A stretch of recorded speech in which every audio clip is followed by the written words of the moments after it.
Welcome everybody. Welcome to today's webinar presented to you by Gippsland Primary Health Network. Today's webinar is the Introduction to Suicide Bereavement Counselling, Session 1.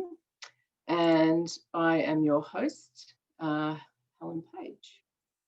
So just to kick off, I hope you're all comfortable and welcome to any pets or children who may be standing by. I've got my little dog on the bed watching. So yeah, I hope you're all feeling comfortable to enjoy today's session. I'd like to acknowledge, then pay my respects to the traditional custodians of the land and to their elders past, present and the future. I would also like to pay my respects and acknowledge the Aboriginal and Torres Strait Islander people that may be present here today. So as I mentioned, my name's Helen. I work for Gippsland PHN. My role here is the coordinator of suicide prevention and mental health reform. So just some tips for today. Please ensure that your microphone is off, and just for now, we'll have all the videos off unless we instruct otherwise. So maybe later on when we have our Q&A and our chat, it'd be really lovely to see all your faces. So everyone, hopefully you're aware there's a chat function down at the bottom of your screen. Please have that open and feel free to post questions in that chat as we go along. The webinar today is being recorded and the documents can be made available to you on request. So after today, we'll send out an evaluation summary via email and everyone will be sent that to complete.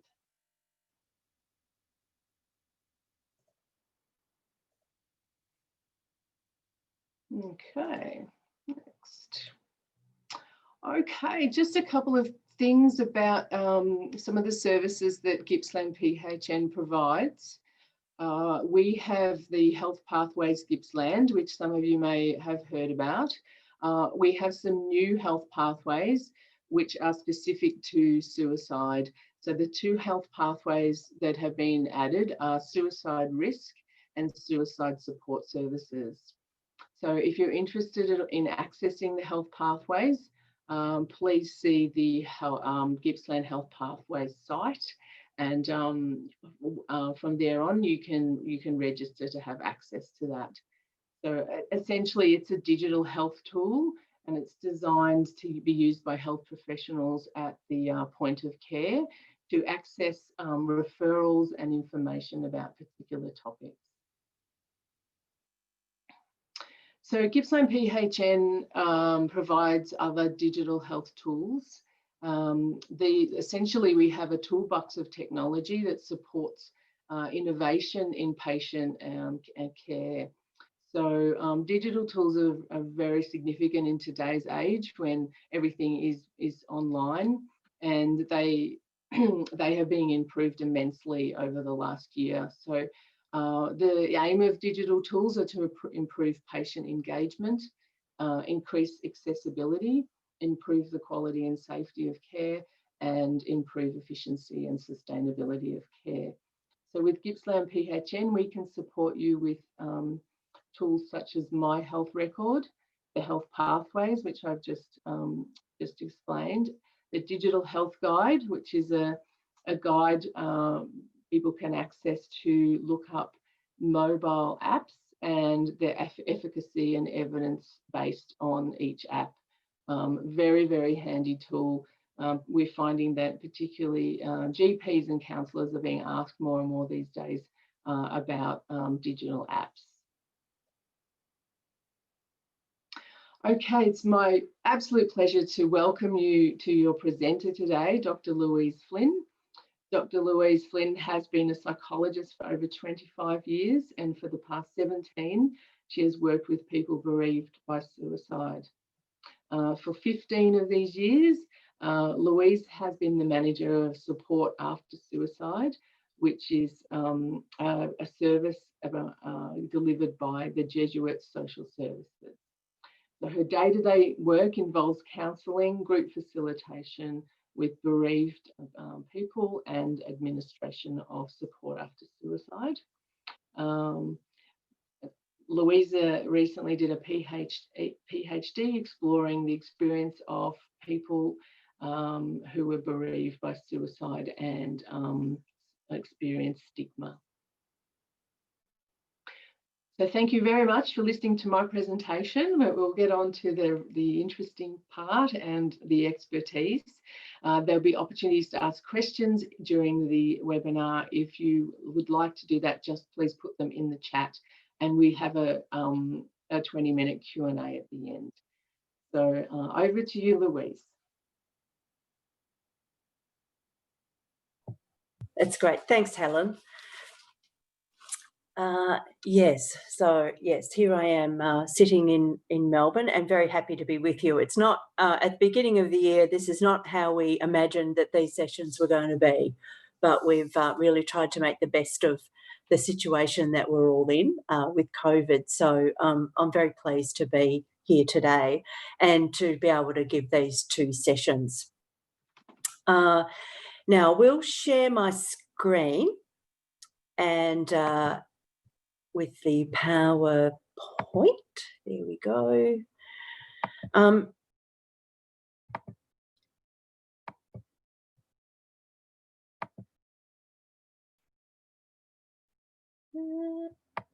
There we go. So, yes, this is very much about how to work with people who have been bereaved by suicide. So what we're going to do, I'm just going to do a very brief introduction to our program and the kinds of services that we provide day to day. And then the rest of the session today really is giving a sense of what's the sort of, I guess, the body of knowledge that's helpful when you're going to spend time with someone who's bereaved by suicide. Some of the theories, some of the experiences that can really help inform the work and the way of being with someone who's bereaved by suicide. In the next session, we'll be very much focused on the kind of nitty-gritty of working with someone grappling with certain sorts of experiences like guilt and trauma. But today it's sort of like it's the groundwork, the background knowledge that really is very helpful and can really inform, as I said, the way of being and the way of engaging and the way of understanding this experience, which increases your capacity, I think, to really be able to connect with people in a way that they feel very heard and understood. So we'll focus on loss and grief and some of that thinking and theory. A lot of times in our training, whether it's social workers, psychologists, there isn't a lot of focus on loss and grief. Sometimes there's absolutely none. So I just thought I'd give you a bit of an update on that. I'll look at suicide itself, some of the statistics, but also some of the thinking around suicide, which can be helpful. And then I'll look at what are the unique issues and experiences that people face. Now, some of these things, of course, you'll be already familiar with, but it's kind of just like putting it all together. And these are the things that really inform the way that we do our work. So, we're a program of an organisation called Jesuit Social Services, funded by the federal government through the primary health networks, and one of those is Gippsland. And for many years, our work has been funded under a general suicide prevention strategy, and that's an acknowledgement that people who are bereaved by suicide do have an increased risk. So that's really about, this is caring for people, supporting people after someone has ended their life is actually a suicide prevention activity. So, and I'll talk about that a little bit more later. And all of our services, or mostly at the moment, we're on phone and Zoom, but we provide counselling to people. We're based in Richmond, and just in terms of Gippsland, we do have people who travel to us in Dandenong, you know, obviously from that western side of Gippsland. And we can provide phone and Zoom counselling as well, and we're very happy to do that for people who live in Gippsland. So we are available by phone and Zoom. We don't charge for our sessions, and we also don't have a limit on the number of sessions, and that's an acknowledgement of the really very intense and very prolonged nature of this experience. And yeah, so we really want to be available to people for as long as they need. We also run quite a range of groups. And again, sometimes people travel from Gippsland to the groups, and all the groups are online at the moment. So some people from rural Victoria are actually attending our groups because they can. And also in March, there was the launch of a support group for people bereaved by suicide in West Gippsland that was based in Warragul. Unfortunately, obviously, in March that needed to stop for a time. And so they haven't resumed yet because they only wanted to do face-to-face groups. So we will be obviously promoting that when it's running again. They get sort of gearing up to start running it again soon, I think. Yeah, so there is a support group. It's a peer support group that's available in Warragul, and they're connected with us. We've done some training and provide support to that, to those people. We also have activities for children and young people. We have a website which some people find very helpful, and also there's an online community. So that's where people from actually across Australia can really connect with other people bereaved by suicide. We have some education. We run education sessions or information sessions like today, but also for the community, yeah. And also we have a volunteer program. So what we're trying to do is have a wide range of ways that people can connect, because people do have different needs at different times. So now I'm going to speak for a time about, before we move to the area of suicide in particular, just some basic groundwork and thinking about loss and grief in general, because as I said, often it hasn't been included in the training that we receive in psychology or social work. So just a little bit of background. Really what happened through a lot of the 20th century is that Freud's ideas about grief really took hold. And the one key thing that really was not helpful actually was that grief involves untying or disconnecting, in a sense, from the bereaved person. So that when someone dies, we have to sort of disconnect and from that person. So it says freeing the bereaved from the bond to the deceased. And so that was, 100 years ago that he was coming up with those ideas. And so that's where the ideas really of moving on, closure, letting go, those kinds of ideas are really quite prevalent. And what we've come to know is that they're not actually very helpful. They don't fit with really most people's experience of grief. So that was one very influential and to some extent unhelpful idea about grief. And then Elizabeth Kubler-Ross in the 1960s, she was really, again, very influential. And so a lot of people still talk about the stages of grief. We still might have people coming in and saying, I'm at this stage or I'm at that stage. And again, it actually, she actually developed these ideas when she was working with people who were dying. So it wasn't actually bereaved people at all that she was working with. But somehow I think because there really wasn't anything else, it really has taken hold. And it had the unfortunate and unintended consequence, I think, that there was an assumption that grief was a kind of sequential, there was an order to it, and that it was sort of predictable and sequential. So there was, and it's also set up an idea about there's a right way to grieve. If you don't grieve that way, there's something wrong. Again, very unhelpful ideas, but because there was really not much else, those ideas took hold, and they are quite sort of entrenched really in our culture even now, I think. So thankfully, we have been able to move on from those things. And I'll just say some very, so grief is not sequential, it's not predictable, and it's not linear.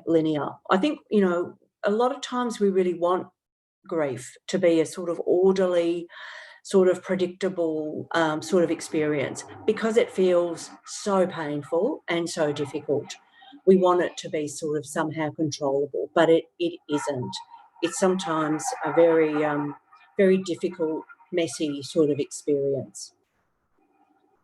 I'm hoping that you can't hear the background noise behind me. I just happen to have some roadworks near me, which I can hear quite well. I'm really hoping you can't hear it. It's not too bad. What's that? It's not too bad. It doesn't overshadow you. So it's all good. All right. Yeah. Yes, these another unpredictable thing. Yes. Yeah, who knew? So just some general statements about grief.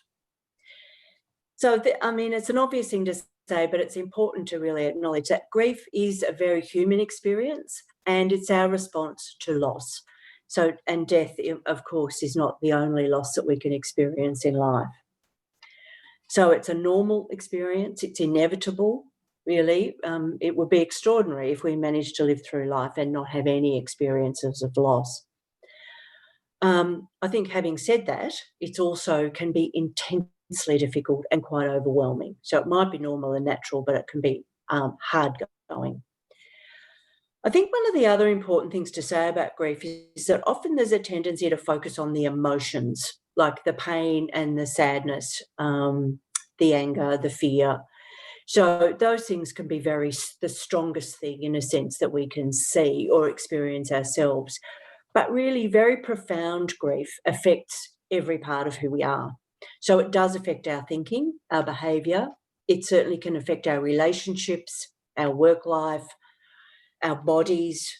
Can really cause a lot of stress to our bodies. It can be a kind of existential kind of experience where we wonder about the nature of life, what happens to people after they die. And people can really report having quite unusual experiences. So it really is quite especially when the grief is of someone close, when it's traumatic, it really has quite a profound effect on who we are and how we experience ourselves. And the emotions can certainly be strong, but they're not the only part of grief. So it's good to remember that, I think. And again, just some general comments about it is that grief is, we will all experience grief to some degree or another. And I think the other overarching statement that's quite important is that it's very unique to each person. The relationship that we have with a person, whether it was close, whether it was conflictual, all sorts of things influence our experience of grief. And so how someone dies influences our experience of grief, how old they were when they died. So there's many, many things, but also just our relationship with the person, whether it was a complex relationship, a long-term relationship, all sorts of things affect that. So everyone's experience of grief will be different. And that, I'll speak about this again a little bit later, but it can also create issues, in a family or in a couple or in a group of people when the way people are thinking about this, a person's death can be quite different the way people are feeling about it can be quite different. And in general, we would say that there is no right or wrong way to grieve. People do have quite widely different needs sometimes. But it's also true that some things can be more helpful than others. There are sometimes ways that we want to deal with grief, perhaps with substance use or a range of things that, if they continue for a period of time, can be quite unhelpful. So again, just some very overarching ideas about grief, which I think are sort of important to have as one of the foundations when we're, spending time with people who are grieving. And this is not, I'm going to be talking about sort of some of the more, I guess, researched academic theories, but this understanding of grief, I think, can be quite helpful. Many of the bereaved people that we come into contact with find this a very helpful framework for thinking about grief. So Lois Tonkin is a New Zealand woman. She's a therapist, and her daughter died. And so she wrote, quite a while ago now, about her experience of grief. And she said that before her daughter died, she had this idea that in that figure 1, that somehow grief was all-consuming at the beginning and that over time it would kind of shrink. The experience of loss would shrink. So that was the idea she had before her daughter died. And then what she wrote was that actually the loss itself really doesn't diminish. The meaning of that loss, when the loss of her daughter, like that in a sense remains. But what she said was that we can grow around the grief. And so the grief becomes part of who we are. But in a sense, that loss and the meaning of that loss doesn't kind of diminish. And I think that's a very helpful way of thinking about people's experience. So the idea of getting over it, in a sense, makes very little sense to people who are very significantly bereaved. And so, again, Alan Kelleher is a long-time academic in palliative care, and he says there, one thing is certain, and that is that grief, and certainly some experiences of grief, don't leave us. They change and they evolve, and we change and evolve in response to profound experiences of grief. And the loss stays with us and becomes part of who we are. So I guess there's some, I think, helpful and quite meaningful ways to think about grief that I think really resonate very well with bereaved people. So now I'm going to come to just a few of the more current ways we have of thinking about grief, which again, they're from academics, but really from academics who were working quite hard to have concepts around grief that actually were very meaningful and that fit with people's real experience. So I'm just going to focus on these for today. Dual process, meaning reconstruction, continuing bonds, and styles of grieving. So the dual process model comes out of the Netherlands, actually. And again, they wanted to reflect what actually happens for bereaved people, to give us, who are working in the field, some very real ways and of thinking about it. So what they came up with was that the experience of grief, in a sense, has two orientations. There's an orientation to the loss and the meaning of the loss, and then there's a restoration orientation.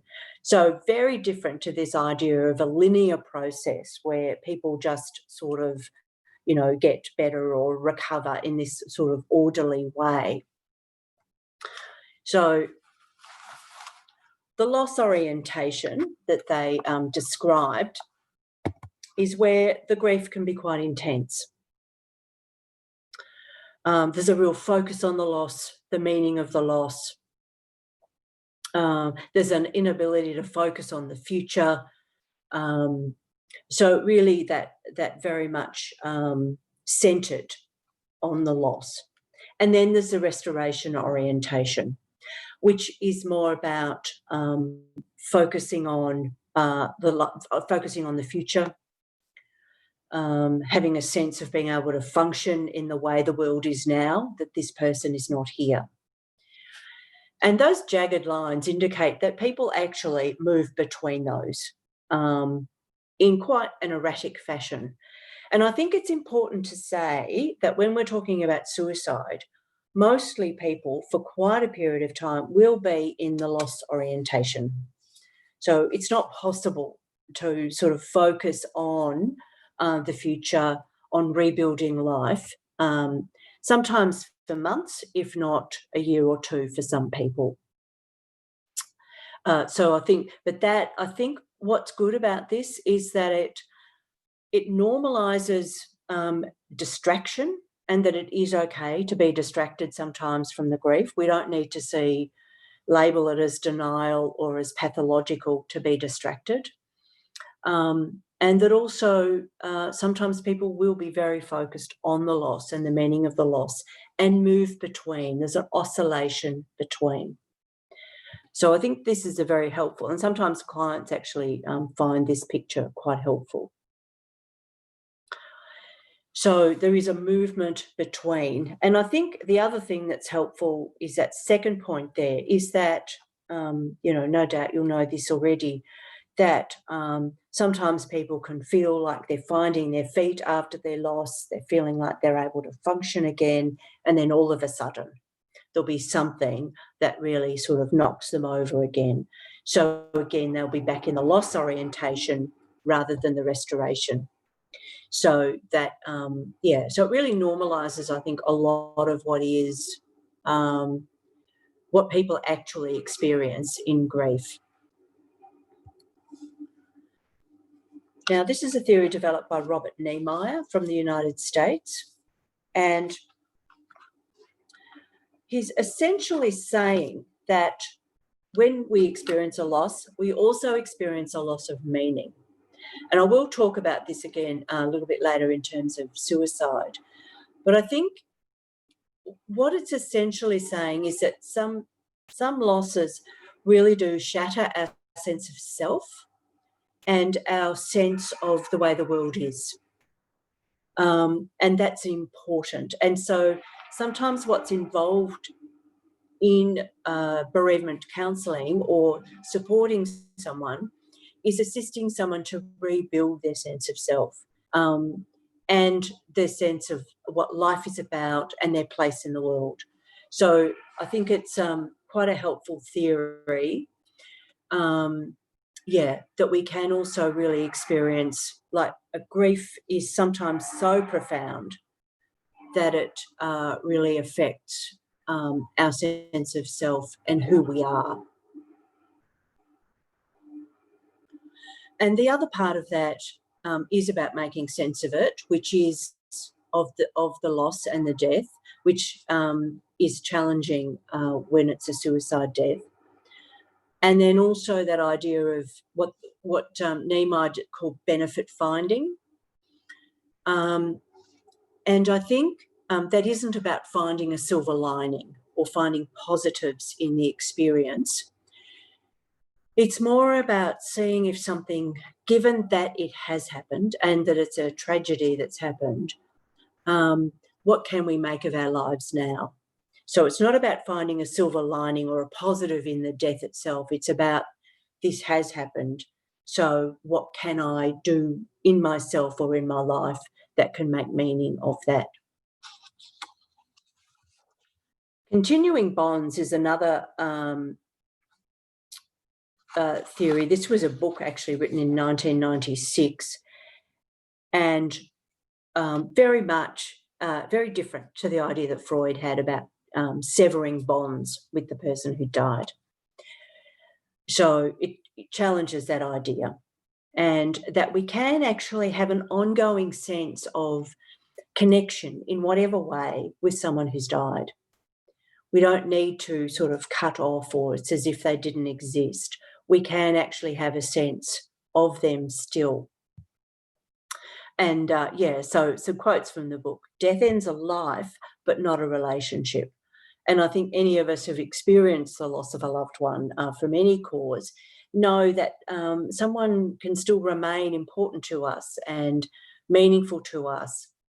So a life may end, but love does not end. So we don't stop loving someone because they've died. So we don't talk about letting go or moving on. They aren't helpful ideas, really, when we're talking about grief. And it certainly can be very helpful for people to find ways to have that sense of continuing the bond with someone they love who's died. So this can be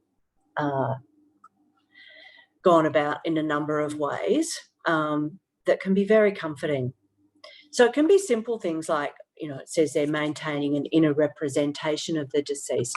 And that can be things like having a sense of feeling influenced by them, or having a sense of them still, of loving them and them having them still love us and care about us. Sometimes it's about being inspired by the person, and sometimes people will, change career or take up something in life as a way of honouring and staying connected with that person. So sometimes it's with dreams and memories and conversations with the person who's died, and having objects and, maintaining that connection. So this is a much more realistic and quite helpful idea that people find very helpful and very meaningful. And the final theory about grief and loss before we turn to suicide that I want to focus on is what's called styles of grieving. This was from a book in 2000 called Men Don't Cry and Women Do. So they're not really talking about this as, there's some gender basis for this, but not totally. So they talked about an intuitive style of grieving and an instrumental style of grieving. So they described intuitive as more emotional, expressive, needing to talk about it, perhaps repeatedly. And in a sense, the emotions kind of pave the way through the grief. And as it says, they're often, but not always, women. And then there's the instrumental, which we might think of as more men, but actually many women would identify with this as well. So this is more about needing to think about it and finding solace more in activities, keeping busy, making arrangements, creating memorials, all that kind of thing. What's really helpful about this is when you're working with a couple or a family, being able to talk to them about styles of grieving, so that there can be conflict or tension sometimes. Say, in a stereotypical sense, if you're talking about a man and woman as a couple, you might have a woman who needs to cry a lot and speak about it. If she has a male partner, it might be that he is not so emotional but needs to actually be doing some things, creating things. So he might find her crying difficult and want her to stop. She might think that he's uncaring and not grieving as much. So again, that's quite stereotyped, but I think it just gives you the sorts of things that can actually happen, the misunderstandings that can happen. And so I've certainly found this sort of outline or framework for thinking about grief as very helpful. It can really ease tension between couples, but also within a family where people are grieving differently and needing different things at different times. So now I'm going to turn to the area of suicide. So I'm going to speak about suicide itself firstly. Now, we're not going to spend a lot of time on these, but I think that when we're working with people who are bereaved by suicide, it is helpful to have, to know in a sense what you think. What do you make of suicide? What do you think about someone who takes their own life? What do you think about a family where a suicide's happened? And what do you think that experience would be like? And so these are some statements. I would feel I had failed someone if they suicided. Like if someone I loved took their own life, would I feel shame? Would I feel that I'd failed? And then, so there's that experience. And then there's, you can't stop someone from killing themselves. So I think, I think it's helpful for us to be conscious about and get educated about suicide and what we think ourselves about suicide, so that we're not reactive when we're working with people. And again, so some of what I'll be doing in this next period of time is to sort of work with that. I've been working in this area a long time. If I've not lost someone to suicide myself, but I'm absolutely positive that with everything I know about suicide and about bereaved people, if someone I love took their own life, I would feel like I'd failed, and I would be just racked with guilt and a sense of failure. I don't know if I'd feel ashamed, but as a professional, I might. So I think, so these are things for us to just be aware of, and I think they increase our capacity really to be able to support people. And I think that sentence there, you can't stop someone from killing themselves. These are things that do need challenging. Someone ending their own life sometimes is inevitable, but not always. So I think, again, helpful things for us to think about. Now, I'm going to talk about statistics for a couple of slides. And so the latest figures that we have available are from 2018. I think in the next week or so, actually, the 2019 stats will be released. So I think when we're talking about stats, it can feel clinical and not really sort of connected with human beings. So I do want to acknowledge that, but I think it is helpful for us to know what's actually happening. So in Australia in 2018, 3,046 people had their deaths registered as suicide. So that means a coroner ruled that the death was suicide. As has been consistent for quite a number of years, 3/4 of those were men. The highest proportion of those who take their own lives in Australia are actually in a sort of middle age, 25 to 55. And and that's consistent again for quite a period of time.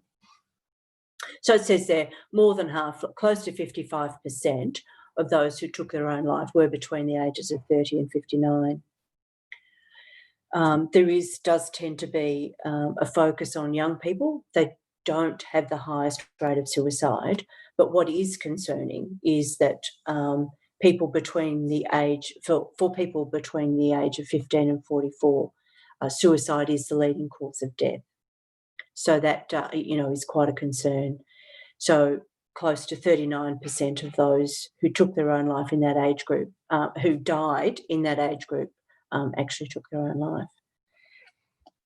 And I do think, even though when we're talking about suicide, we do talk a lot about not talking about method, but I have put something about method here because one of the things that can be very distressing for bereaved people is how the person died. So when we're working with people, we do need to be informed, actually, about some of these very difficult and traumatic experiences.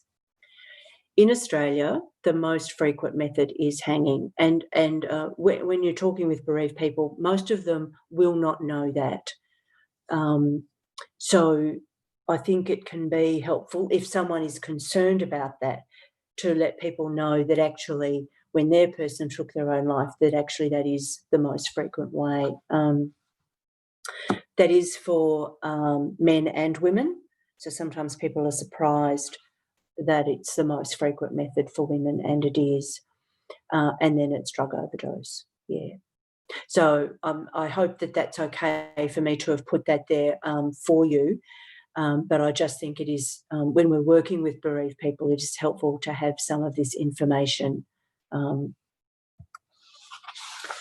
And in Victoria, in 2018, 593 people had their deaths registered as suicide. And again, very consistent. It's about 3/4 of those were men.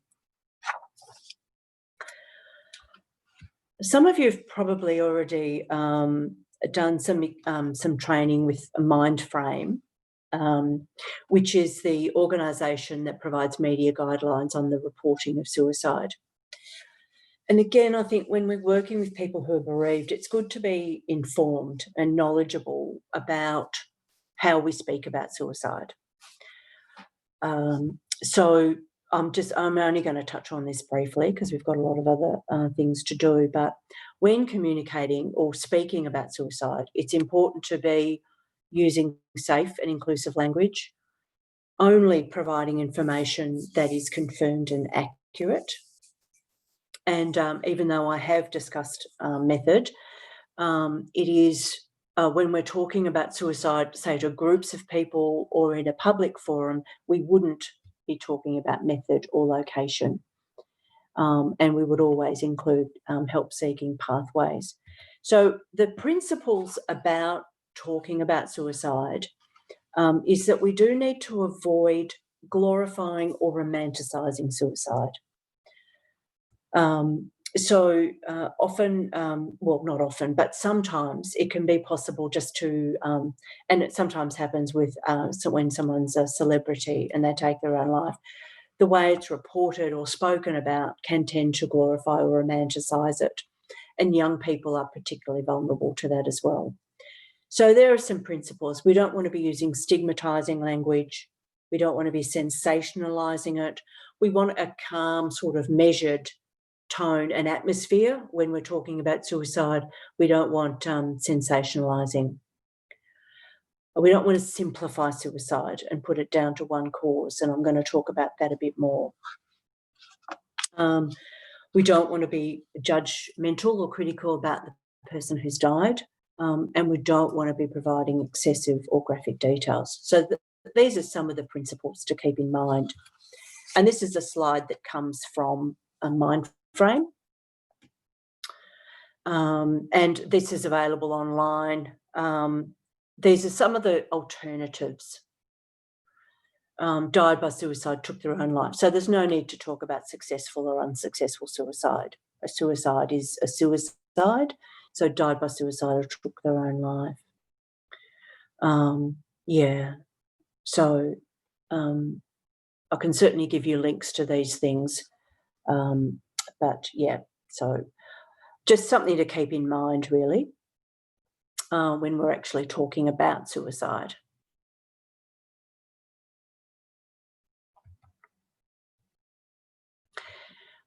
Helen, were there any questions at this point that people might want to ask that's sort of relevant, or will we just keep going?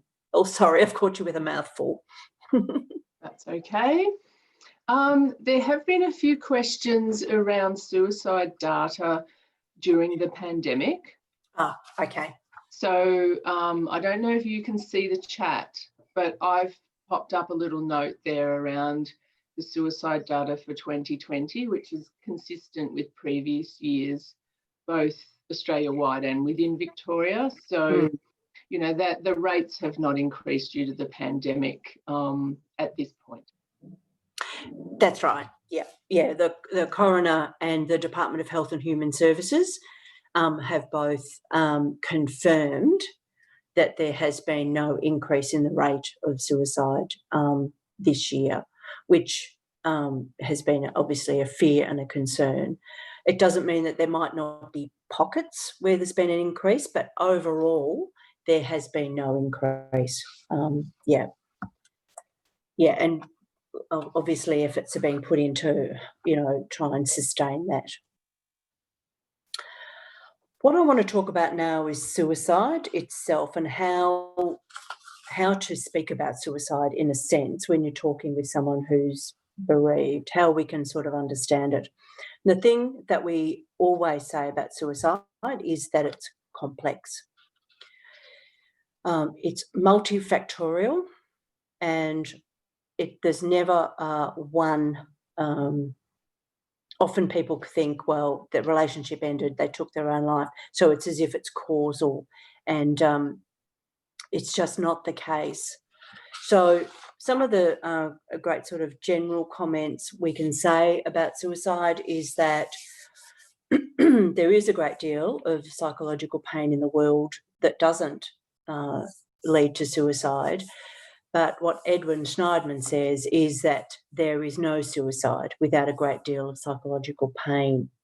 So what we can say is that someone who ends their own life is suffering.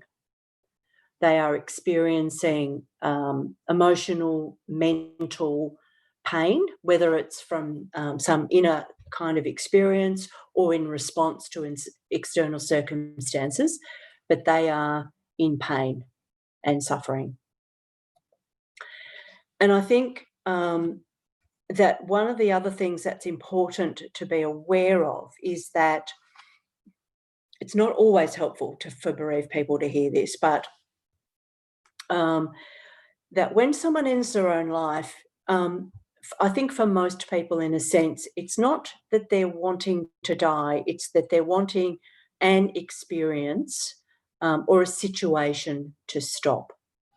So it's a way of ending some experience that they're finding intolerable. So again, quite simple, a simple idea, but I think quite valid really when we're talking about someone ending their own life. And I guess a way to think about a person who ends their own life. Another way to think about this is a psychologist from the United States, Jack Jordan, who's worked with bereaved people for a very long time.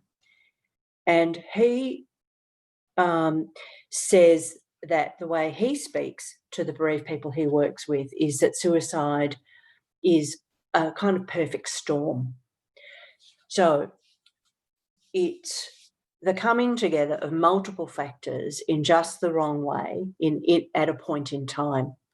So that can be person's kind of makeup. They may have, could be to do with trauma or early life experiences, but people may have a predisposition, say, to depression or something like that. Could be their thinking, their life circumstances, and things that have happened long ago. We do know that early life adversity can leave people vulnerable to taking their own life later, and as well as current stressors, things that are going on in someone's life. The other thing, so it's that coming together. And I think the thing that we can add to that is that when someone's coping, like in life, some of us have developed over the course of our lives different ways of coping when adversity comes. And other people, through their life circumstances or range of reasons, haven't developed so many coping strategies. So they don't have a wide range to choose from when they're in a tough situation. So I think that the ways that we have of coping is also relevant to this perfect storm. Again, many people that we work with find this a helpful kind of way of thinking, and it also gives a picture of the complexity of suicide, that a single event or precipitating, trigger is not the cause. So losing a job, financial issues, relationship issues, they can all precipitate someone ending their own life, but they're not the full picture of why it is that this person has ended their own life. We need to have a complex and layered understanding of how a person got to that point. A very helpful way of understanding suicide, there's many different theories and there's quite a few that are really excellent. This is just one that we do talk about.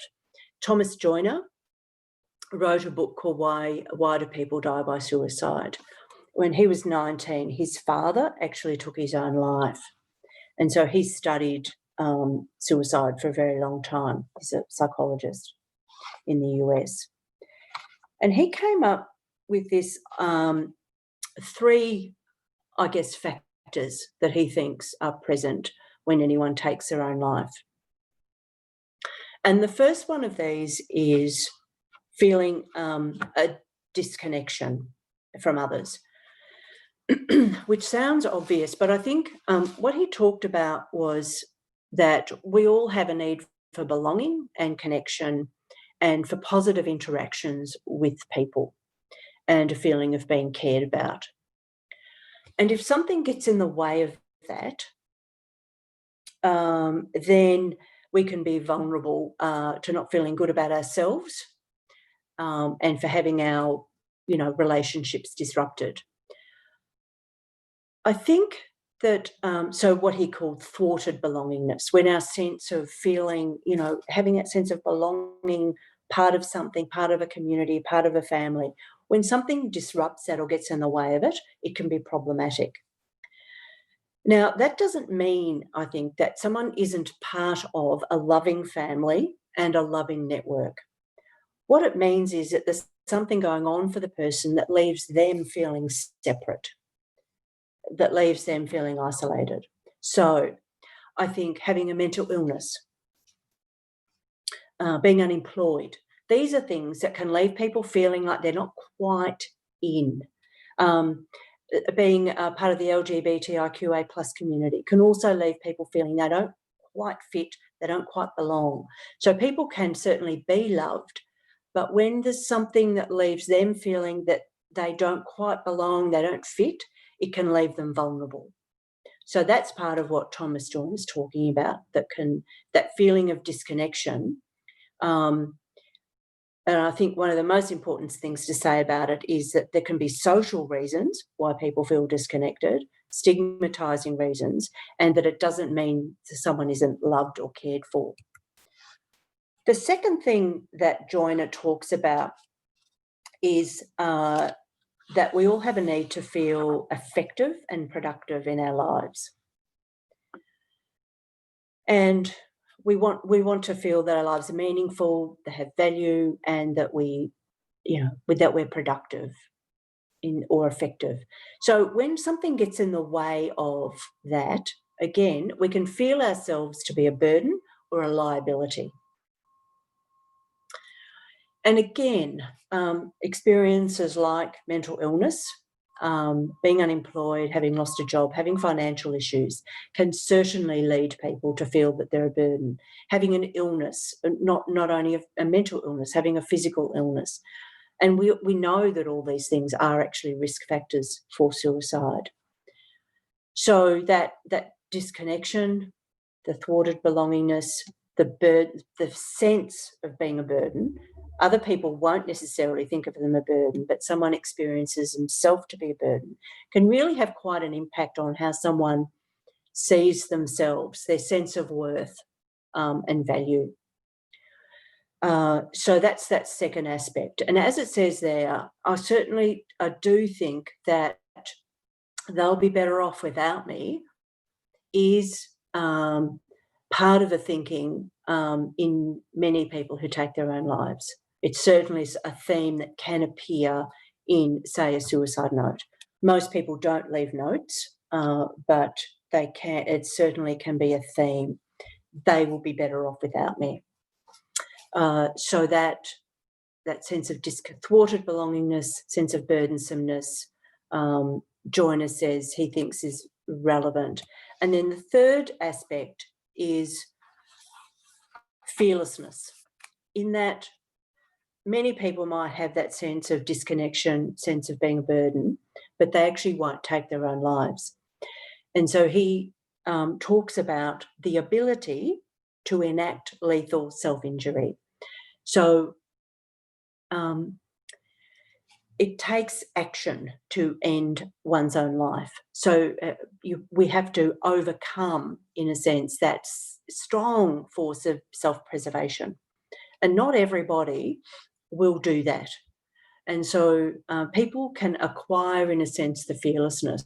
So it's why people who've attempted suicide, in a sense, have an increased risk, because they will have acquired that the ability, in a sense, to harm themselves.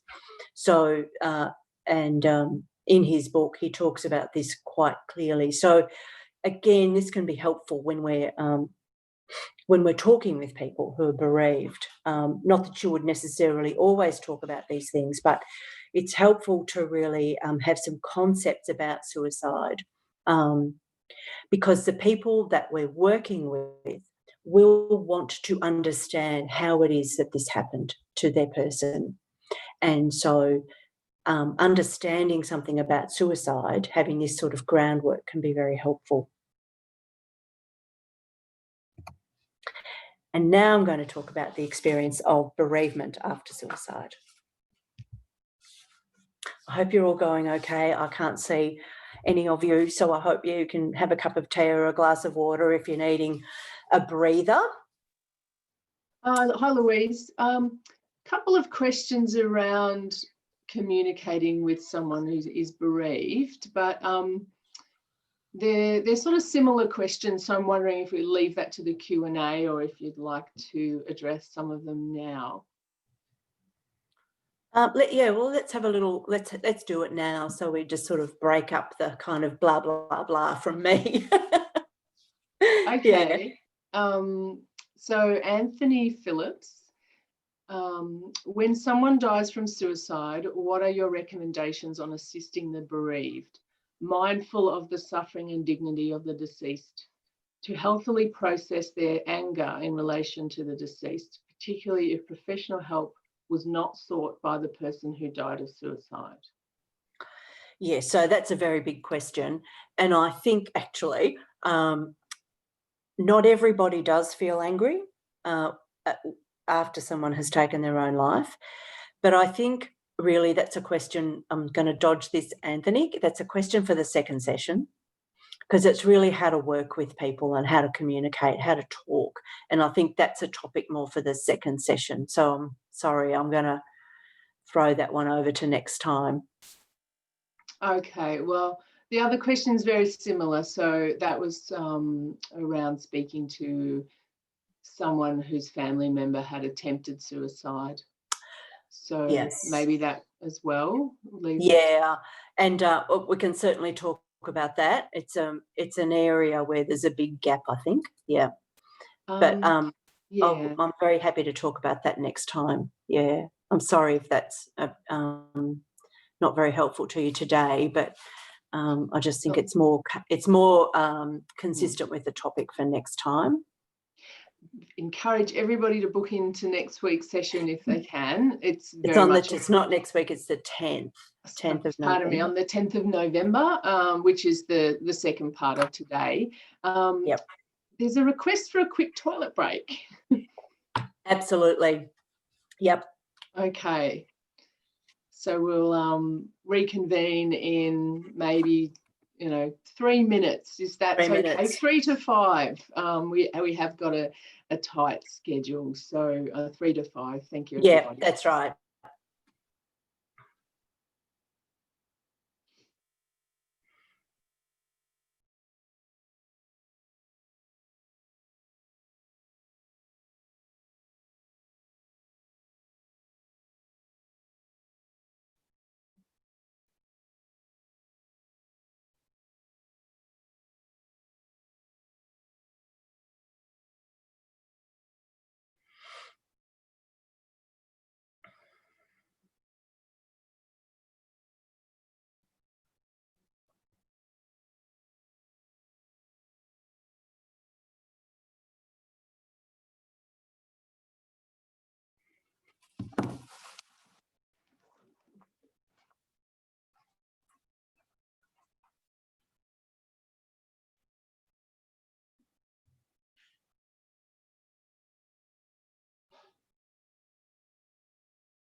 Okay, I think we'll get started again.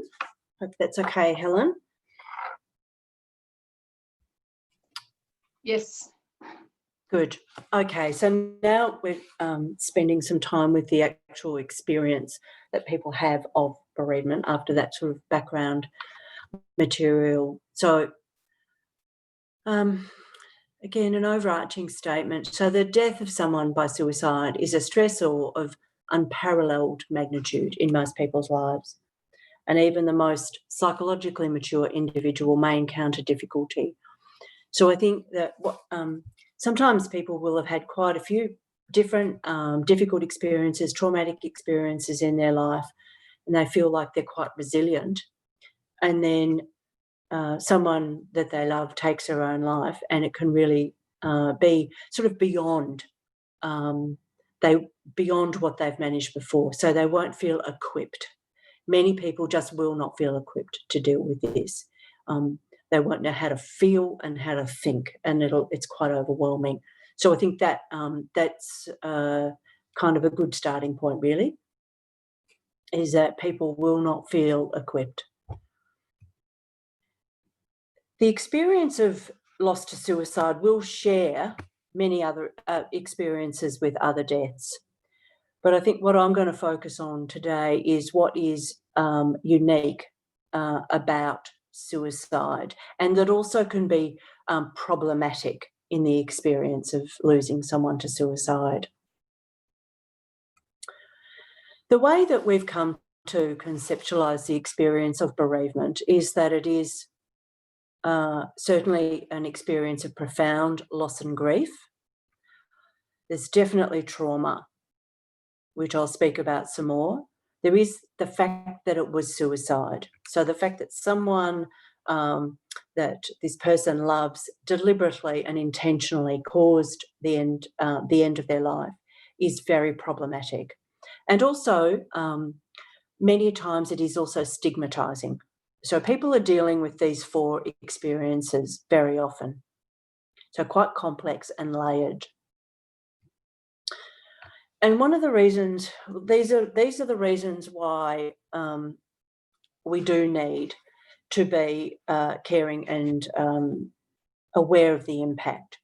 So research and literature has shown that there is an increase of mental health issues, particularly anxiety and depression, in those who are bereaved by suicide. And this is in comparison to other bereavement. So increased mental health issues, increase in suicidal thoughts, attempts and suicide, and also an increase in that sort of withdrawing, disconnecting from social life and employment. So it really can affect functioning and community engagement, sometimes for a long period of time. And so these are the reasons why we need to be caring for people. Often there's a focus on the fact that there's a risk of suicide, and there is for some people, but it is also these other aspects as well that are important. So certainly now there's many other deaths that also have a traumatic impact, but I think it really is important to be aware that most people who are bereaved will be also experiencing trauma as well as grief. That will be the case for the person who's found the person deceased, because they'll have that, what we call the sensory and very direct impact, but also hearing about and knowing is what we call informational trauma. And that also has an impact on people. And for all those, whether it's direct or informational, there can be intrusive imagery and flashbacks, certainly a need to avoid certain places or situations, and the range of physiological responses that we know go with trauma. Hyper alert, hypervigilant, anxiety, all those things are really relevant and important to be aware of and work with when you're working with someone. And again, I'll be talking about this in more detail next time, about how we work with that. But definitely important to be aware of trauma. And a little Lunig, one of the things that brings trauma, of course, is that we can have ideas about ourselves and the way the world is. And a traumatic experience shatters that and leaves us feeling really quite at a loss. And that's certainly the experience of many people who are bereaved by suicide. I think the impact on identity and sense of self is really important. What does this mean about me? It can feel like, mostly I don't think a suicide means anything about those left behind, but it will feel like it does. It will feel, sometimes it feels like a sort of an indictment or an accusation. Sometimes it just leaves a sense of failure, which we'll talk about again, but it does feel like it means something about me, that this person, that they left. Does it mean that they didn't love me? Does it mean I'm not lovable? Does it mean I didn't love them? So there's a whole lot of sense about trying to understand what it means. And then there's the very relentless search for an explanation, wanting to understand why, which again is why it's helpful to be pretty knowledgeable about suicide. And this needing to understand why, asking why, can be relentless for actually a long period of time. And when it says there the long-term goal is to come up with an explanation that's complex, realistic and compassionate. Again, I'll talk about that next time. But this desperate need to understand why is very much part of the experience. And as I said, I'll talk about how to work with that next time. The experience of failure. It can be acute. As a mother, as a partner, as any relationship with a person, clearly I have let them down. I let them down. That just feels, it's sort of almost, not for everybody, but really a majority of people will have that sense of failure. And I think the death, what's problematic is that the death in itself is evidence. Now, it isn't in reality, but it will just feel like it. And that really can have quite detrimental effects on how someone sees themselves and their worth. So as a mother, clearly I failed. And it's that I should have done this, I should have done that. So very much guilt, a sense of responsibility is very much part of this experience. Then this can be quite an impact on the social network and the family relationships. Sometimes that's because of blame. Someone in a family can be blamed, held directly responsible, and so there can be quite it can be quite hostile and conflictual after someone ends their life. The other thing that can cause sort of withdrawing from each other is wanting to protect each other from the pain. So when I talk about it with so-and-so, they get upset, so I won't talk about it. So that's another impact, people kind of protecting each other. But it certainly can have quite an impact on the social network and the family relationships and create more isolation than there even was before. And another aspect is stigma. So there's been research that has demonstrated that people who've lost someone to suicide will be more negatively viewed than, say, if there was a death by cancer. So some people will report to us that when someone in their family died of cancer, there was incredible amount of coming together and support. And when someone in the family took their own life, that wasn't there. Now that's not every time, but it certainly is the case for some people. And it is the case still that some people do still conceal the cause of death and won't want to say outside the family that it was actually suicide. So again, and that can have implications for how people are supported. So again, these are some of the things that really can be weighing on and adding to the complexity for people who are bereaved by suicide. And then there's the increased risk of suicide. So, and there has been research done which bears this out.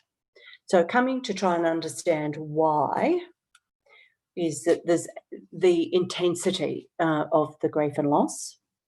Some people feel that they won't be able to survive the experience, it's unbearable.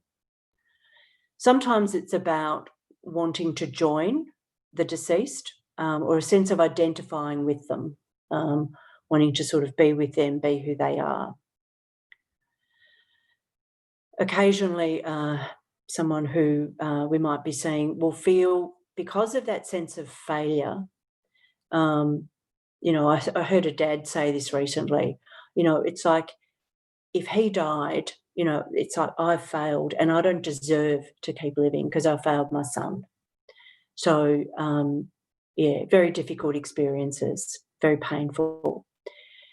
And modelling with the family, this is how we deal with tough times. And I think it sort of gives permission. Someone once said to me that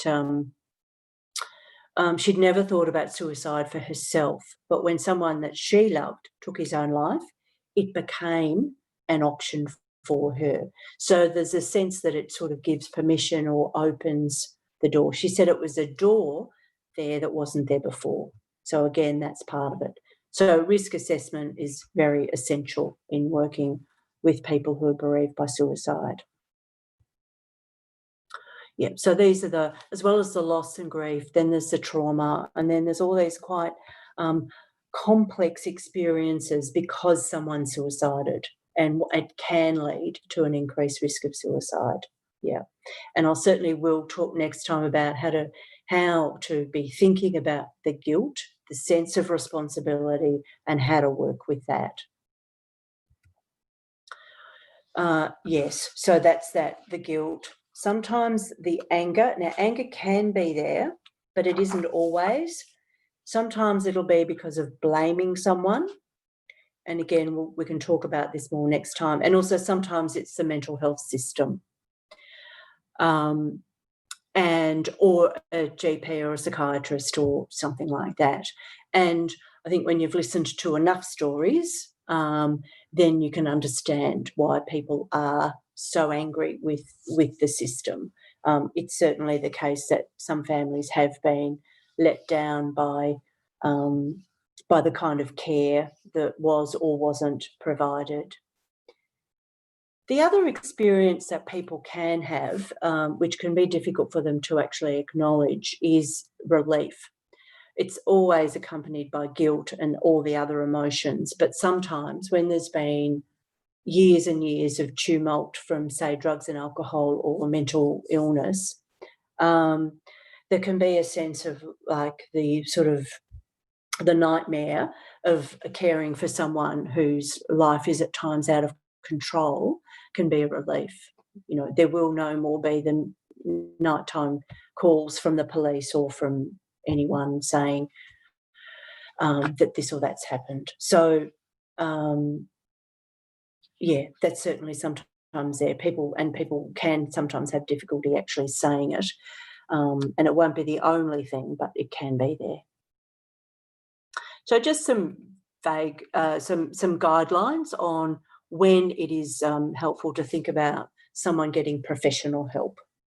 If people are isolated, if they're not managing life, functioning in the ways that we tend to function, personal relationships are affected, and when there's thoughts of suicide, obviously, very good time to be getting professional help. Also, if there's persistent overuse of substances, it's not, people can have issues with anxiety and panic attacks for the first time in their lives after something like this. So definitely a time to be getting professional help. And just if people actually just feel like they don't feel equipped to deal with this, they feel like they need some guidance, some assistance, some support in managing this experience. So that's the end of the formal presentation for today. And I think we do have a few minutes for questions, Helen. Yeah. So I'll stop sharing the screen, hey? Yeah. Yeah. Thanks, Louise. That was really fascinating, and we're so grateful to have your expertise on this topic. I don't think there's a lot of expertise at your level around, and we really appreciate your time today. And there have been a number of questions that I have been responding to in the chat as we go along. Yeah. Oh, yes, I haven't actually seen. Yes, I haven't. I can look at the chat now, but yeah. That's okay. There is one I'll just mention. Sophia would like to know if you're going to discuss a little bit more about cultural overlays. Yeah, I was very aware that I hadn't done that, and certainly incredibly relevant. There can be culture, ethnicity, and also religion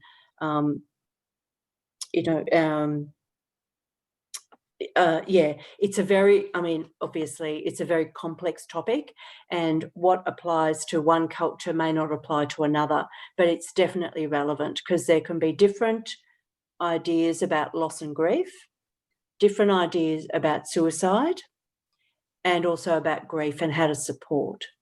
And certainly one of the things that we find is that particularly some of the experiences, I think, the actual experience of loss can be quite similar, but what is helpful after actually can be quite different. So, yes, suicide is seen as a sin in some religions. Thankfully, in many religions, that is slowly changing. And sometimes the rituals are different. Like there might not be a prayer said here or there. Years ago, someone who took their own life would not be buried in hallowed ground, that sort of thing. Those things are changing slowly.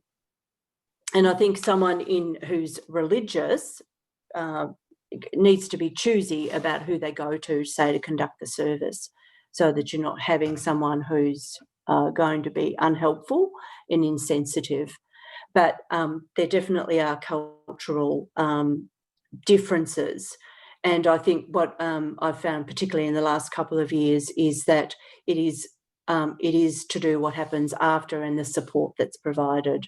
What might be supportive in a mainstream community can absolutely not be the right approach for someone from an Aboriginal or Torres Strait Islander background, or someone who comes from an African background. We've certainly had experience with that community recently. And so sometimes I think the feelings and the thoughts and the impact can be quite similar, but what's helpful after does need to be different. Yeah. I have a question that I can't see any more in the Q&A or the chat. So, or my question or my comment is that's very evident in the language that we use about suicide, isn't it, Louise? So the term committed suicide comes from when it was a sin and also illegal. A crime, yeah. A crime, yeah. So we need to be really aware around language. And I thought you might like to make a comment about, safely communicating when someone has taken their life by suicide. Yeah, and I did sort of touch on that a bit, but I think like in Victoria, attempting suicide was a crime until 1958 or 1959. There is still some countries where it's illegal. India is one of those countries where it's still a crime. So, yeah, and I think when you're working in the area and in the field of suicide, we don't say committed suicide, because people will really, many bereaved people just really feel that as a judgment. It feels quite stigmatising. And it kind of relates to the time when it was a sin or when it was a crime. So that's when, we adjust our language to say died by suicide, took their own life. And again, we don't say they successfully suicided or it was unsuccessful. It's suicide or attempted suicide. Yeah. But I think, we don't want to be sort of language police and telling people off, but I think it is, you notice something when your language changes about it. Like you sort of notice different responses. You have different attitudes in a sense when you're able to change your language. Yeah, so I think that it is important, yeah, to be able to have language that actually is more lived and more real. Yeah. Yeah. Thank you. And if anyone would like to read a bit more about safely communicating about suicide and the guidelines that the media in Australia are bound by, the website is Mindframe, and it's a great website. It talks about similar things that Louise mentioned today, but goes into more detail, and you can look up things around putting together media releases, or what to do when someone has passed away in this way, and issues around sensationalizing and glamorizing a suicide death. Yeah, and there's another website too called Conversations Matter. I never can remember if it's Conversations Matter or Conversation Matters, but it's one of those, and that's a good website too. And it's the whole website's about talking about suicide, how to talk about it in a way that's helpful. Yeah. It's Conversations Matter. I've just put it up now on the chat. Good, thank you. Conversations Matter. Yes. Yeah. Yeah, thank you. I can't see any more. There's just a few people commenting that they're really glad to hear the language is moving on from that, and it is important. And I found that myself in this work. At the start, I was still using the term committed suicide, and even when I knew that it wasn't a good idea, I'd still slip it in because it's such a it's almost automatic. It's something that has been referred to in that way for so long. But I did find after a while practicing speaking about suicide in a different way, it does change the feelings around it significantly, and it really does make a difference, and other people will notice that as well. Yeah, that's right. I think we all did that when I searched for, because it's so prevalent in the culture. You just say it, and it would come out, and then you think, no, don't say that. But anyway, and it really does change how it feels and even how you think about it, I think, when you adopt a more conscious way of speaking about it. Yeah. And then you have that understanding of why that's important, why it's not a good idea to use the term committed. So I've just posted the Mindframe website up there as well on the chat for people. Yeah, great. Yeah. Does anyone have any other questions? There's nothing on the chat, but feel free to unmute yourself if you'd like, because there's not a lot of people with questions at this stage. There's 51 people listening in today, and an enormous diversity of participants today. There are social workers, school nurses, psychologists, mental health workers, youth workers, AOD counsellors, medical people, dementia support, registered nurses, the list goes on. It's a fascinating diversity of people, and we really appreciate the interest in this topic. Well, it's great. I hope it's been useful. And next time, I'll certainly be digging deeper into very much the work with people, how to talk to people about guilt, all those kinds of things, which can be quite complex actually. And so the real, So we'll talk about that next time for those who are interested. Yeah. Yes, so I encourage everyone to come along to the next webinar, the part 2 of today, which is the 10th of November. And I think we can probably wind it up now. There doesn't seem to be more questions. If you'd like to present a copy of the presentation, please send an email to events@gphn.org.au. And it is being recorded, yes. So we will make that available, I believe, as well. But you're best to send all your questions to that email, events.gphn@gphn.org.au, and we'll do our best to reply as soon as possible to everybody. So. Yeah. And I think too, just I'll be trying to make a bit more time for questions and conversation next time too, because I think anyone who's wanting to work in a counselling role with people who are bereaved by suicide will it's good to have opportunities for conversation and discussion. So definitely I'll try and make some more time next time for that. Excellent.